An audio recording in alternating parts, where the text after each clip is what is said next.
by Name is directed by Luca Guadagnino, and it tells the story of Elio and Oliver, played by Timothée Chalamet and Armie, and it's basically about this romance that blossoms between these two young men over the course of a summer in Italy, 1983. And going into this film, I was very excited to see it. I had the opportunity to see it like 4 months ago, back at the London Film Festival, and I stupidly passed up on the opportunity to see it.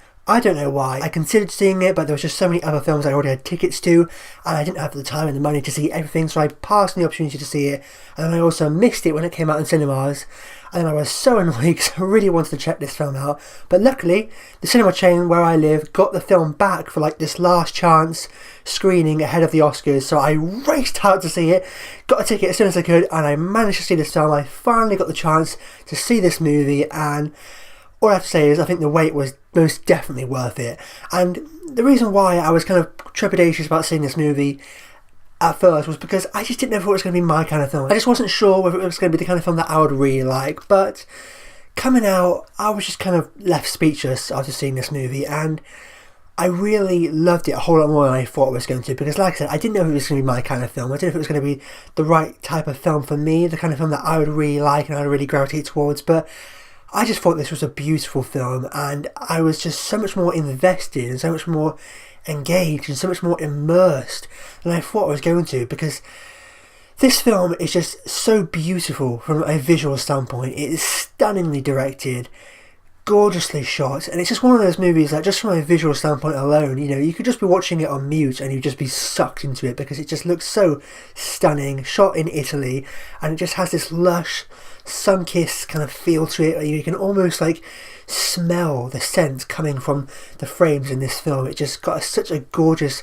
feel to it. It's very aesthetically pleasing. It just looks so nice when you're watching it. Like, it's one of those films where just from the look of it alone, it puts a smile on your face, and it's just such an enjoyable watch, and it's such a comfortable movie to watch. And that's what I love so much about this movie, because a lot of the times with films like this, you know, when there's a love story between two people of the same sex or same gender, it can be kind of quite awkward and cringy and uncomfortable if it isn't done right. You know, if the film isn't that great, it can come off quite, you know, awkward. You know, if the acting or the writing isn't that great, it can be quite kind of cringy and not seem very kind of authentic. But what the beauty of this film was that it just approached this subject matter and approached this relationship and approached this telling this romance in a very natural, just beautiful, genuine, sincere and authentic way. Like, it felt so real and it felt so natural.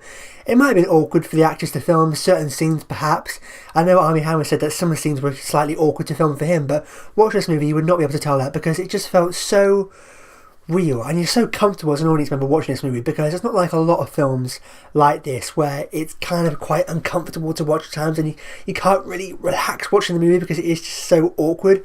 It just felt so real and so authentic and just so natural, and that was a big part of why I think this movie works so well, because you're not there thinking like, oh, they're putting on some fake kind of romance here. It genuinely, wholeheartedly felt like I was watching two real people genuinely falling in love, and that's what was so beautiful about this film. And of course, the acting, as beautiful as this film is from a writing and directing standpoint, and it is a really well written script and it is a beautifully directed film, the acting in this movie is top notch.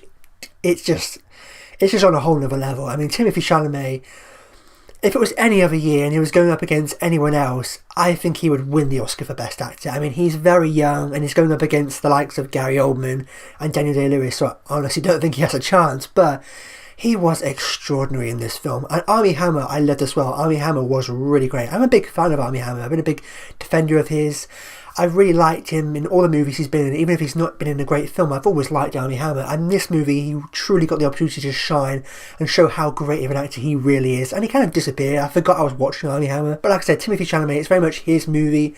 He's the lead character. And although it's just as much Oliver's film as it is Elio's, Timothée Chalamet as Elio in this movie is a revelation. He is so extraordinary in this film, and he's one of the best, I feel, up-and-coming young actors at the moment. He's been in a lot of things this past year. He popped up in Hostiles, actually, and he popped up in Lady Bird, and now he's also in this movie. And like I said, he's very much the lead character in this film, and he does such an extraordinary job at putting across this character to us, because on the surface you could say, oh, there's not a lot going on there, but he does such a great job of putting across so much to us, from an emotional standpoint, a lot from an internal character point as well. Like, there's a lot going on inside of him, underneath, and he does a really great job at conveying that to us and presenting that to us, and it's a really great performance. It is restrained at times, it is emotional at times, and he just does an incredible job of putting everything across to us just through his facial expressions, his body language, how he interacts with the people around him in his life. And I was actually able to relate to Elio a whole lot more than I thought I was going to, because he's going through some things in this movie where he feels a little insecure at times, he doesn't feel comfortable with who he is, he feels a little awkward around other people, and these are all things that I could relate to, even though I may not be falling in love with Armie Hammer. Even though Armie Hammer's a very good looking guy, I can very much relate to kind of the the mindset of Elio and the kind of the place that he's in, and how he feels slightly awkward and tense and uncomfortable at times, and how he's struggling to kind of feel comfortable in who he is and interacting with people around him. And it was just so beautifully done, and the interactions and the relationship between Elio and Oliver was just so great, because it doesn't beat you over the head. You're very much aware it's going to be about those two characters, and it's going to be about a love story between those two characters, and it's going to be about their relationship blossoming.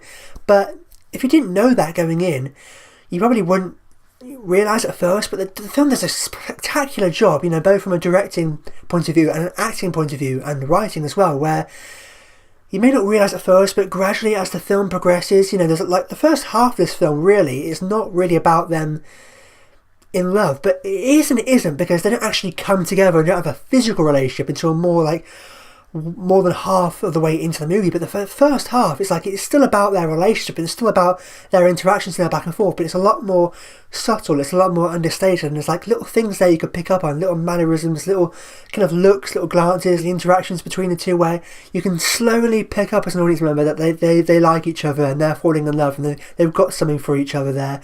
But it takes a while for it to actually come to the surface and actually come to fruition, and I really like that. I really like the film took its time. It didn't just go straight into it like we're in like a physical relationship like straight away. It took its time, and it felt a lot more realistic in that way, where it took more a longer period of time for these characters to actually come together physically, because of what was going on around them. They didn't want to make a scene, make a big show, and they didn't really want people to know what's going on, but you can still subtly see that there's something going on underneath, there's something going on between the two of them, and I really like that. And also Michael Stuhlbarg, I've got to talk about, he's another actor like Timothée Chalamet who's been popping up so much in recent years, especially this past year. He was in The Post, he was in The Shape of Water, and now he's in Call Me By Name as well, and oh my god, he is so good in this film. He was absolutely fantastic as the father of Elio, and he's like the best dad ever. Such a great character as well, and I really like that his character was understanding of Elio, and he could relate to what Elio was going through in a certain way, and he was just such a brilliant amazing character, and brought to the screen so fantastically and so well realised by Michael Stuhlbarg. He just has some great moments in this film. Just some of the lines that he gives to Elio and Oliver at certain moments, certain pivotal moments, and just the final monologue he gives at the end of the film. It just wrecked me. It was a fantastic, just really kind of poignant and powerfully true speech that he gives to Elio and us as the audience in many ways, and we can really relate to what he's going through. And there's certain lines that he gives in that speech where it just really hits you, and I thought it was fantastic. Michael Stuhlbarg is just a legend. He's just amazing in everything he's in, and I can't wait to see him in even more stuff. He's just so good. He's one of the best actors I think working at the moment, and he just really elevates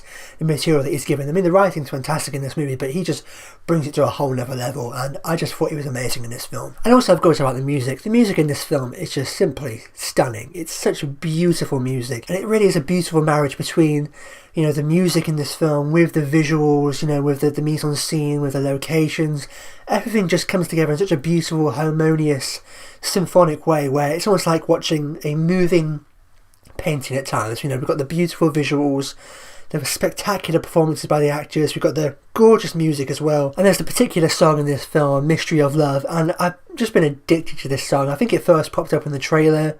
I didn't realise at the time that it was going to be in the movie, but the music is just so gorgeous in this movie. I'm really rooting for Mystery of Love to win Best Original Song at the Oscars. I don't think it's got a chance, because I think it's going to be either This Is Me from Greatest Showman or Remember Me from Coco. And those are both worthy winners. I won't be upset if either of those two win, but I just love the song in this film, Mystery of Love. It's just such a brilliant song. It's so fantastic, so beautifully written, so beautifully performed. Just the lyrics, just the melody, the vocals, everything about that song is just hauntingly beautiful. I just love it. And yeah, so I think the music was another big part of why I love this film. It's not as prevalent a part of the movie as, say, like the visuals and the acting, but the music, I think, really added a lot to this movie, and it was just such a great score. And then one last thing I have to talk about is the fact that this film lacks a kind of antagonist type character. There's no kind of big conflict or drama that's going on.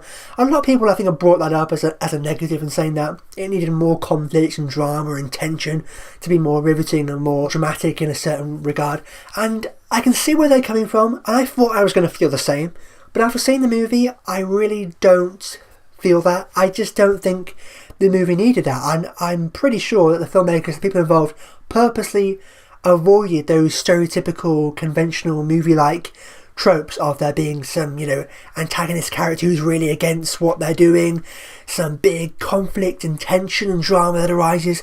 I'm pretty sure they purposely avoided all of that, and I think the film was better off because of that. For me, that's what really set this movie apart from other films of its kind, is that it didn't have all those stereotypical, conventional cliche movie moments that you would typically get.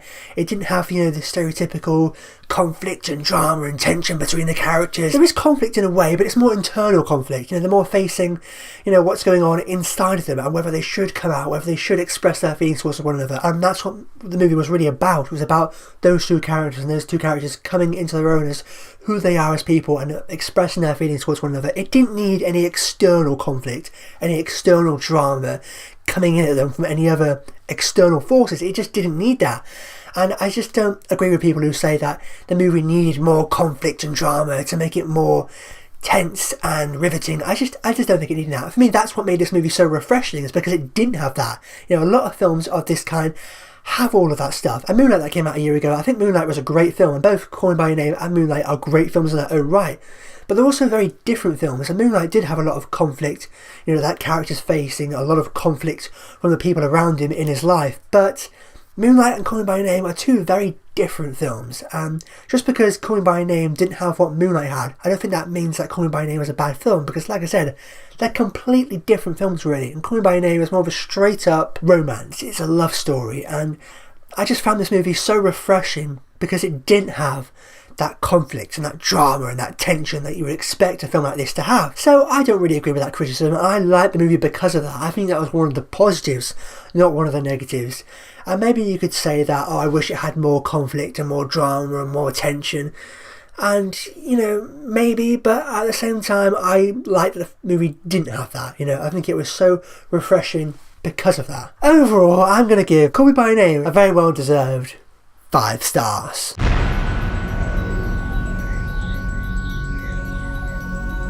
And there we have it, that wraps up my review of Call Me By Your Name. I actually really loved this film. I loved it a whole lot more than I thought it was going to, because like I said, I didn't know if it was going to be my kind of film. I didn't know if it was going to be the type of film that I would really like and gravitate towards. I didn't know if it was going to be the kind of film that would really resonate with me. But surprisingly enough, it did, and I actually really enjoyed this film. And it's one of those films, I think the biggest positive I can give to this film is that it's one of those films like Moonlight actually, where I see it and I'm kind of like left speechless. I don't know what to think. And it's one of those films where the more that time that passes, the more I think about it, and the more that I think about it, the more that I like it. And those are the best kind of films, I think. The films that stay with you, they stick with you, you can't stop thinking about, you can't get them out of your head, and you just like them more and more the more that you think about them. So yeah, that wraps up my review of Call Me By Your Name. Have you seen the film yet, and what did you think about it? Did you love it as much as I did? Were you a little bit more mixed on it? I know some people haven't loved the film, but on the most part, a lot of people have really loved this movie. So what are your thoughts? Let me know in the comments down below. And as always, if you like this and you haven't already, be sure to click subscribe to see more. If you missed my last review, be sure to go ahead and click over here to catch up on my last review, or perhaps down here to catch up on all my recent videos. But with that said, I've been David O'Sullivan. I'll see you next time.